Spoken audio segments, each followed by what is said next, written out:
I'd like to tell you about the strangest secret in the world. Some years ago, the late Nobel Prize-winning Dr. Albert Schweitzer was being interviewed in London, and a reporter asked him, "Doctor, what's wrong with men today?" And the great doctor was silent a moment, and then he said, "Men simply don't think."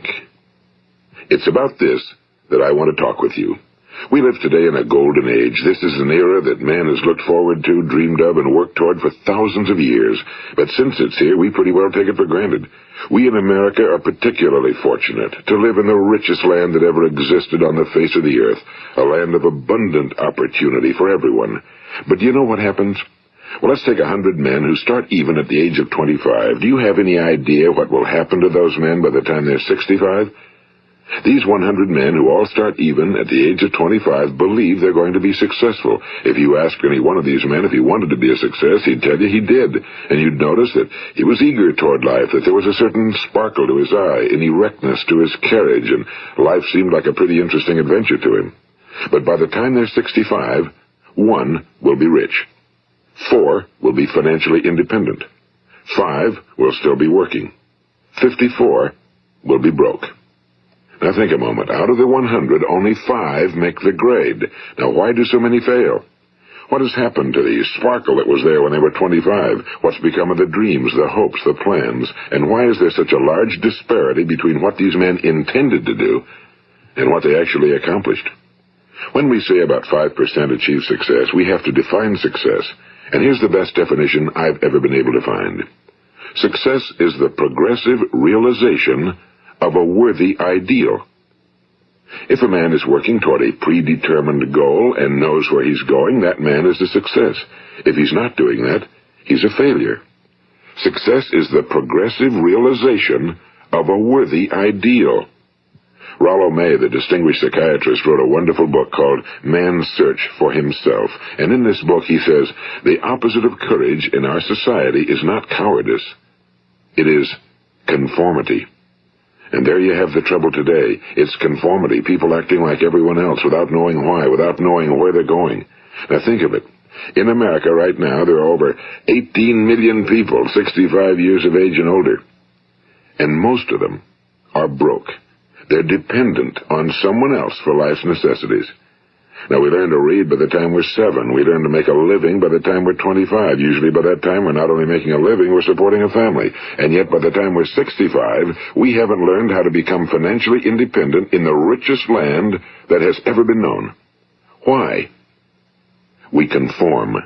And the trouble is that we're acting like the wrong percentage group, the 95 who don't succeed. Now, why do these people conform?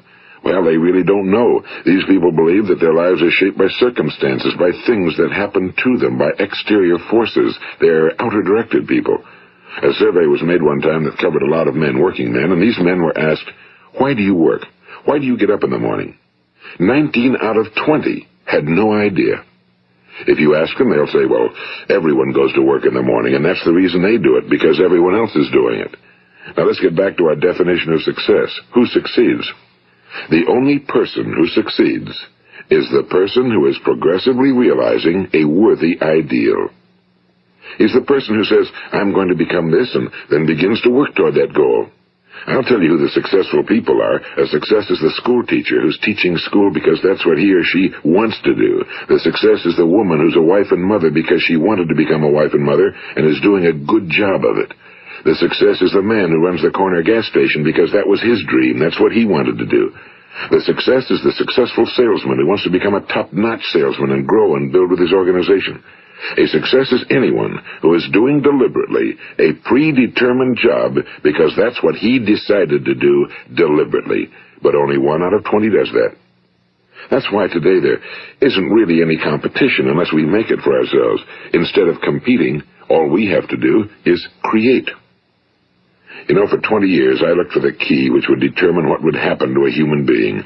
Was there a key I wanted to know which would make the future a promise that we could foretell to a large extent? Was there a key that would guarantee a person's becoming successful if he only knew about it and knew how to use it? Well, there is such a key, and I've found it. Have you ever wondered why so many men work so hard and honestly without ever achieving anything in particular, and others don't seem to work hard and yet seem to get everything? They seem to have the magic touch. You've heard them say that about someone. Everything he touches turns to gold. And have you ever noticed that a man who becomes successful tends to continue to become successful? And on the other hand, have you noticed how a man who's a failure tends to continue to fail? Well, it's because of goals. Some of us have goals, some don't. People with goals succeed because they know where they're going. It's that simple. Think of a ship leaving a harbor, and think of it with the complete voyage mapped out and planned. The captain and crew know exactly where it's going and how long it'll take. It has a definite goal.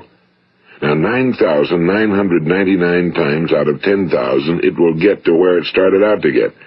Now let's take another ship, just like the first, only let's not put a crew on it or a captain at the helm. Let's give it no aiming point, no goal, no destination. We just start the engines and let it go. I think you'll agree with me that if it gets out of the harbor at all, it will either sink or wind up on some deserted beach, a derelict. It can't go anyplace because it has no destination and no guidance, and it's the same with a human being. Take the salesman, for example. There's no other person in the world today with the future of a good salesman. Selling is the world's highest paid profession, if we're good at it and if we know where we're going. Every company needs top-notch salesmen, and they reward those men. The sky's the limit for them. But how many can you find? Someone once said the human race is fixed, not to prevent the strong from winning, but to prevent the weak from losing. The American economy today can be likened to a convoy in time of war. The entire economy is slowed down to protect its weakest link, just as the convoy had to go at the speed that would permit its slowest vessel to remain in formation. That's why it's so easy to make a living today. It takes no particular brains or talent to make a living and support a family today. So we have a plateau of so-called security, if that's what a person's looking for. But we do have to decide how high above this plateau we want to aim. Now let's get back to the strangest secret in the world, the story that I wanted to tell you today. Why do men with goals succeed in life and men without them fail? Well, let me tell you something which, if you really understand it, will alter your life immediately. If you understand completely what I'm going to tell you from this moment on, your life will never be the same again. You will suddenly find that good luck just seems to be attracted to you. The things you want just seem to fall in line, and from now on you won't have the problems, the worries, the gnawing lump of anxiety that perhaps you've experienced before. Doubt, fear, well, they'll be things of the past. Here's the key to success and the key to failure. We become what we think about. Now let me say that again. We become what we think about. Throughout all history, the great wise men and teachers, philosophers and prophets have disagreed with one another on many different things. It's only on this one point that they are in complete and unanimous agreement. Listen to what Marcus Aurelius, the great Roman emperor, said. A man's life is what his thoughts make of it. Disraeli said this, everything comes if a man will only wait. I've brought myself by long meditation to the conviction that a human being with a settled purpose must accomplish it, and that nothing can resist a will that will stake even existence for its fulfillment. Ralph Waldo Emerson said this, a man is what he thinks about all day long. William James said, the greatest discovery of my generation is that human beings can alter their lives by altering their attitudes of mind. And he also said, we need only in cold blood act as if the thing in question were real, and it will become infallibly real by growing into such a connection with our life that it will become real. It will become so knit with habit and emotion that our interest in it will be those which characterize belief. And he also said, if you only care enough for a result, you will almost certainly attain it. If you wish to be rich, you will be rich. If you wish to be learned, you will be learned. If you wish to be good, you will be good. Only you must then really wish these things and wish them exclusively, and not wish at the same time 100 other incompatible things just as strongly. In the Bible you read in Mark 9:23, if thou canst believe, all things are possible to him that believeth. My old friend Dr. Norman Vincent Peale put it this way, this is one of the greatest laws in the universe. Fervently do I wish I had discovered it as a very young man. It dawned upon me much later in life, and I found it to be one of the greatest, if not my greatest discovery outside of my relationship to God. The great law, briefly and simply stated, is that if you think in negative terms, you will get negative results. If you think in positive terms, you will achieve positive results. That is the simple fact, he went on to say, which is at the basis of an astonishing law of prosperity and success. In 3 words, believe and succeed. William Shakespeare put it this way: our doubts are traitors and make us lose the good we oft might win by fearing to attempt. George Bernard Shaw said, people are always blaming their circumstances for what they are. I don't believe in circumstances. The people who get on in this world are the people who get up and look for the circumstances they want, and if they can't find them, make them. Well, it's pretty apparent, isn't it? And every person who discovered this for a while believed that he was the first one to work it out. We become what we think about. Now, it stands to reason that a person who's thinking about a concrete and worthwhile goal is going to reach it, because that's what he's thinking about, and we become what we think about. Conversely, the man who has no goal, who doesn't know where he's going, and whose thoughts must therefore be thoughts of confusion and anxiety and fear and worry, becomes what he thinks about. His life becomes one of frustration and fear and anxiety and worry. And if he thinks about nothing, he becomes nothing. Now, how does it work? Why do we become what we think about? Well, I'll tell you how it works as far as we know. Now, to do this, I want to tell you about a situation that parallels the human mind. Suppose a farmer has some land, and it's good fertile land. Now, the land gives the farmer a choice. He may plant in that land whatever he chooses. The land doesn't care. It's up to the farmer to make the decision. Now, remember, we're comparing the human mind with the land because the mind, like the land, doesn't care what you plant in it. It will return what you plant, but it doesn't care what you plant. Now, let's say that the farmer has 2 seeds in his hand. One is a seed of corn. The other is nightshade, a deadly poison.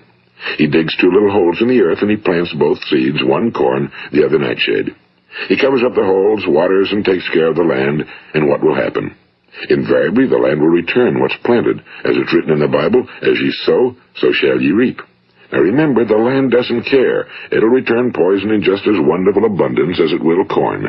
So up come the 2 plants, one corn, one poison. Now, the human mind is far more fertile, far more incredible and mysterious than the land, but it works the same way. It doesn't care what we plant. Success, failure. A concrete, worthwhile goal, or confusion. Misunderstanding, fear, anxiety, and so on. But what we plant, it must return to us.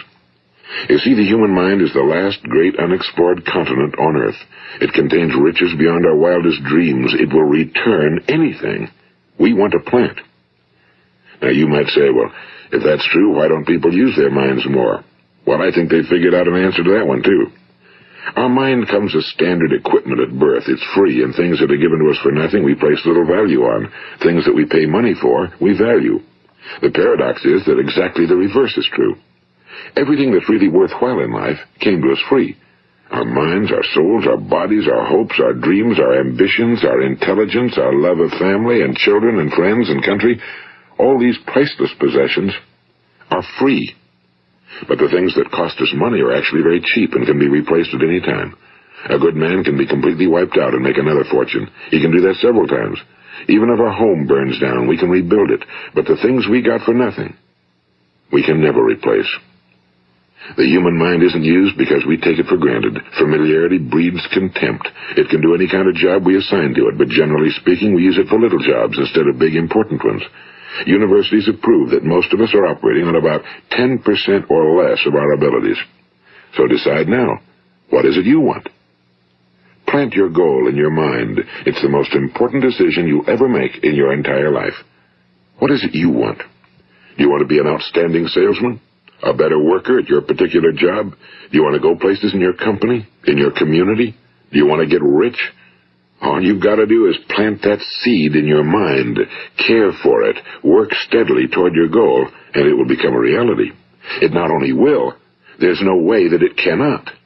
You see, that's a law, like the laws of Sir Isaac Newton, the laws of gravity. If you get on top of a building and jump off, you'll always go down. You'll never go up, and it's the same with all the other laws of nature.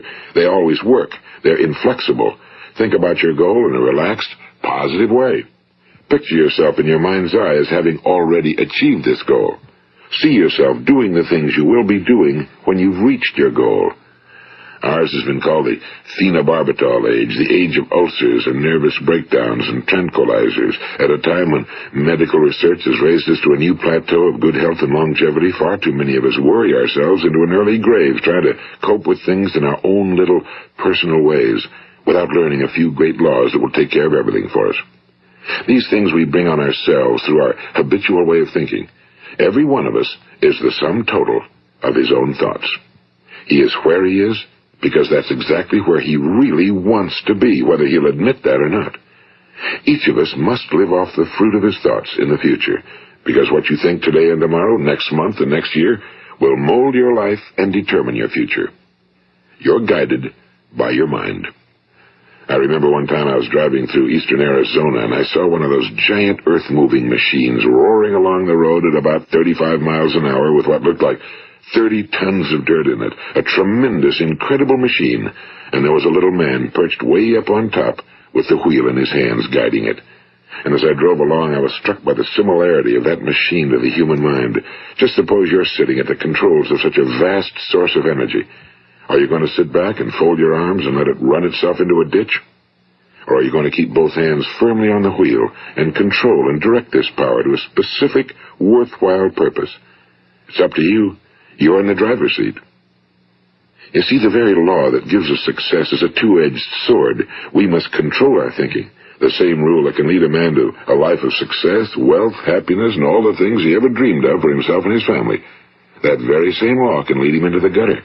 It's all in how he uses it, for good or for bad. This is the strangest secret in the world. Now, why do I say it's strange, and why do I call it a secret? Actually, it isn't a secret at all. It was first promulgated by some of the earliest wise men, and it appears again and again throughout the Bible, but very few people have learned it, understand it. That's why it's strange, and why for some equally strange reason it virtually remains a secret. I believe that you could go out and walk down the main street of your town and ask one man after another what the secret of success is, and you probably wouldn't run into one man in a month who could tell you. Now, this information is enormously valuable to us if we really understand it and apply it. It's valuable to us not only for our own lives, but the lives of those around us, our families, employees, associates, and friends. Life should be an exciting adventure. It should never be a bore. A man should live fully, be alive. He should be glad to get out of bed in the morning. He should be doing a job he likes to do because he does it well. One time I heard Grove Patterson, the great late editor-in-chief of the Toledo Daily Blade, make a speech, and as he concluded his speech, he said something I've never forgotten. He said, "My years in the newspaper business have convinced me of several things. Among them, that people are basically good, and that we came from someplace, and we're going someplace. So we should make our time here an exciting adventure. The architect of the universe didn't build a stairway leading nowhere." And the greatest teacher of all, the carpenter from the plains of Galilee, gave us the secret time and time again. As ye believe, so shall it be done unto you. I've explained the strangest secret in the world and how it works. Now, on this side, I want to explain how you can prove to yourself the enormous returns possible in your own life by putting this secret to a practical test. I want you to make a test that will last 30 days. It isn't going to be easy, but if you'll give it a good try, it will completely change your life for the better. Now, back in the 17th century, Sir Isaac Newton, the English mathematician and natural philosopher, gave us some natural laws of physics which apply as much to human beings as they do to the movement of bodies in the universe. And one of these laws is that for every action, there is an equal and opposite reaction. Simply stated, as it applies to you and me, it means we can achieve nothing without paying the price. The results of your 30-day experiment will be in direct proportion to the effort you put forth. To be a doctor, you must pay the price of long years of difficult study. To be successful in selling, and remember that each of us succeeds to the extent of his ability to sell. Selling our families on our ideas, selling education in schools, selling our children on the advantages of living the good and honest life, selling our associates and employees on the importance of being exceptional people. To, of course, the profession of selling itself. But to be successful in selling our way to the good life, we must be willing to pay the price. Now, what is that price? Well, it's many things. First, it's understanding emotionally, as well as intellectually, that we literally become what we think about, that we must control our thoughts if we're to control our lives. It's understanding fully that as ye sow, so shall ye reap. Second, it's cutting away all fetters from the mind and permitting it to soar as it was divinely designed to do. It's the realization that your limitations are self-imposed and that the opportunities for you today are enormous beyond belief. It's rising above narrow-minded pettiness and prejudice.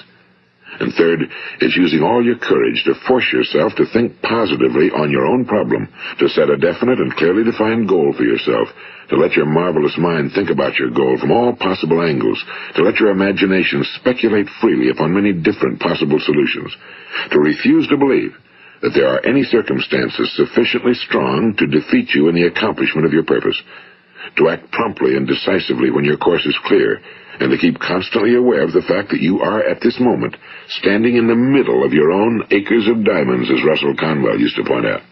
And fourth, save at least 10% of every dollar you earn. It's also remembering that no matter what your present job, it has enormous possibilities, if you're willing to pay the price. Now let's just go over the important points in the price each of us must pay to achieve the wonderful life that can be ours. It is, of course, worth any price. 1. You will become what you think about. 2.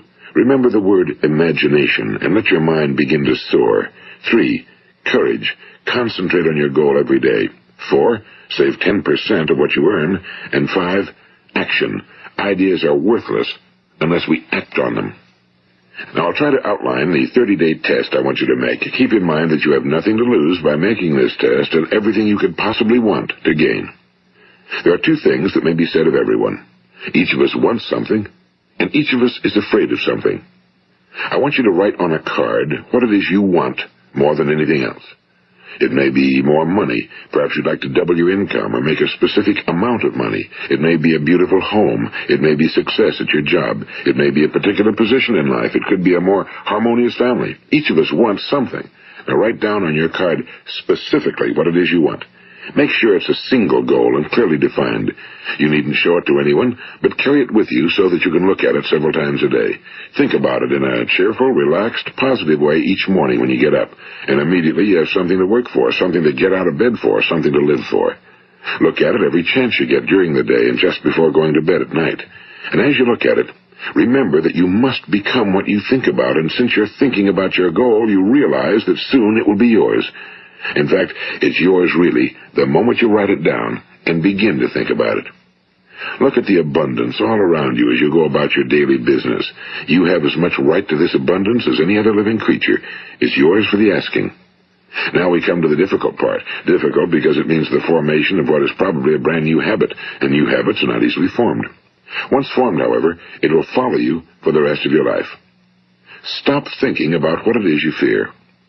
Each time a fearful or negative thought comes into your consciousness, replace it with a mental picture of your positive and worthwhile goal. And there will come times when you'll feel like giving up. It's easier for a human being to think negatively than positively. That's why only 5% are successful. You must begin now to place yourself in that group. For 30 days, you must take control of your mind. It will think about only what you permit it to think about. Each day for this 30-day test, do more than you have to do. In addition to maintaining a cheerful, positive outlook, give of yourself more than you've ever done before. Do this knowing that your returns in life must be in direct proportion to what you give. The moment you decide on a goal to work toward, you're immediately a successful person. You are then in that rare and successful category of people who know where they're going. Out of every 100 people, you belong to the top 5. Don't concern yourself too much with how you're going to achieve your goal. Leave that completely to a power greater than yourself. All you have to do is know where you're going. The answers will come to you of their own accord and at the right time. Remember these words from the Sermon on the Mount, and remember them well. Keep them constantly before you this month of your test. Ask, and it shall be given you. Seek, and ye shall find. Knock, and it shall be opened unto you. For every one that asketh receiveth, and he that seeketh findeth, and to him that knocketh it shall be opened. It's as marvelous and as simple as that. In fact, it's so simple that in our seemingly complicated world, it's difficult for an adult to understand that all he needs is a purpose and faith. For 30 days, Do your very best. If you're a salesman, go at it as you've never done before, not in a hectic fashion, but with the calm, cheerful assurance that time well spent will give you the abundance in return you deserve and want. If you're a homemaker, devote your 30-day test to completely giving of yourself without thinking about receiving anything in return, and you'll be amazed at the difference it makes in your life. No matter what your job, do it as you've never done it before for 30 days. And if you've kept your goal before you every day, you'll wonder and marvel at this new life you've found. Dorothea Brand, the outstanding editor and writer, discovered it for herself and tells about it in her fine book, Wake Up and Live. Her entire philosophy is reduced to the words, act as though it were impossible to fail. She made her own test with sincerity and faith, and her entire life was changed to one of overwhelming success. Now, you make your test for 30 full days. Don't start your test until you've made up your mind to stick with it. You see, by being persistent, you're demonstrating faith. Persistence is simply another word for faith. If you didn't have faith, you'd never persist. If you should fail during your first 30 days, by that I mean suddenly find yourself overwhelmed by negative thoughts, you've got to start over again from that point and go 30 more days. Gradually, your new habit will form until you find yourself one of that wonderful minority to whom virtually nothing is impossible. And don't forget the card. It's vitally important as you begin this new way of living. On one side of the card, write your goal, whatever it may be. On the other side, write the words we've quoted from the Sermon on the Mount. Ask, and it shall be given you. Seek, and ye shall find. Knock, and it shall be opened unto you. Nothing great was ever accomplished without inspiration. See that during these crucial first 30 days, your own inspiration is kept at a peak. And above all, don't worry. Worry brings fear, and fear is crippling. The only thing that can cause you to worry during your test is trying to do it all yourself. Know that all you have to do is hold your goal before you. Everything else will take care of itself. Remember also to keep calm and cheerful. Don't let petty things annoy you and get you off course. Now, since making this test is difficult, some will say, why should I bother? Well, look at the alternative. No one wants to be a failure. No one really wants to be a mediocre individual. No one wants a life constantly filled with worry and fear and frustration. Therefore, remember that you must reap that which you sow. If you sow negative thoughts, your life will be filled with negative things. If you sow positive thoughts, your life will be cheerful, successful, and positive. Now, gradually, you will have a tendency to forget what you've heard on this recording. Play it often. Keep reminding yourself of what you must do to form this new habit. Gather your whole family around at regular intervals and listen to what's been said here. You know, most men will tell you that they want to make money without understanding the law. The only people who make money work in a mint. The rest of us must earn money. This is what causes those who keep looking for something for nothing or a free ride to fail in life. The only way to earn money is by providing people with services or products which are needed and useful. We exchange our time and our product or service for the other man's money. Therefore, the law is that our financial return will be in direct proportion to our service. Now, success is not the result of making money. Making money is the result of success, and success is in direct proportion to our service. Most people have this law backwards. They believe that you're successful if you earn a lot of money. The truth is that you can only earn money after you're successful. It's like the story of the man who sat in front of the stove and said to it, give me heat, and then I'll add the wood. How many men and women do you know, or do you suppose there are today, who take the same attitude toward life? There are millions. We've got to put the fuel in before we can expect heat. Likewise, we've got to be of service first before we can expect money. Don't concern yourself with the money. Be of service, build, work, dream, create. Do this, and you'll find there's no limit to the prosperity and abundance that will come to you. Prosperity, you know, is founded upon a law of mutual exchange. Any person who contributes to prosperity must prosper in turn himself. Sometimes the return will not come from those you serve, but it must come to you from someplace, because that's the law. For every action, there is an equal and opposite reaction. As you go daily through your 30-day test period, remember that your success will always be measured by the quality and quantity of service you render, and money is a yardstick for measuring this service. No man can get rich himself unless he enriches others. Now, there are no exceptions to a law. You can drive down any street in America and from your car estimate the service that's being rendered by the people living on that street. Had you ever thought of this yardstick before? It's interesting. Some, like ministers and priests and other devoted people, measure their returns in the realm of the spiritual, but again, their returns are equal to their service. Once this law is fully understood, any thinking person can tell his own fortune. If he wants more, he must be of more service to those from whom he receives his return. If he wants less, he has only to reduce his service. This is the price you must pay for what you want. If you believe you can enrich yourself by deluding others, you can end only by deluding yourself. It may take some time, but just as surely as you breathe, you'll get back what you put out. Don't ever make the mistake of thinking you can avert this. It's impossible. The prisons and the streets where the lonely walk are filled with people who tried to make new laws just for themselves. We may avoid the laws of man for a while, but there are greater laws that cannot be broken. An outstanding medical doctor recently pointed out 6 steps that will help you realize success. 1. Set yourself a definite goal. 2. Quit running yourself down. 3. Stop thinking of all the reasons why you cannot be successful and instead think of all the reasons why you can. 4. Trace your attitudes back through your childhood and try to discover where you first got the idea you couldn't be successful, if that's the way you've been thinking. 5. Change the image you have of yourself by writing out a description of the person you would like to be. And 6. Act the part of the successful person you have decided to become. The doctor who wrote those words is a noted West Coast psychiatrist, Dr. David Harold Fink. Do what the experts since the dawn of recorded history have told you you must do. Pay the price by becoming the person you want to become. It's not nearly as difficult as living unsuccessfully.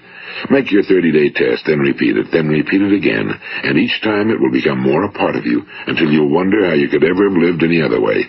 Live this new way and the floodgates of abundance will open and pour over you more riches than you may have dreamed existed. Money? Yes, lots of it. But what's more important, you'll have peace. You'll be in that wonderful minority who lead calm, cheerful, successful lives. Start today. You have nothing to lose, but you have a whole life to win. This is Earl Nightingale, and thank you.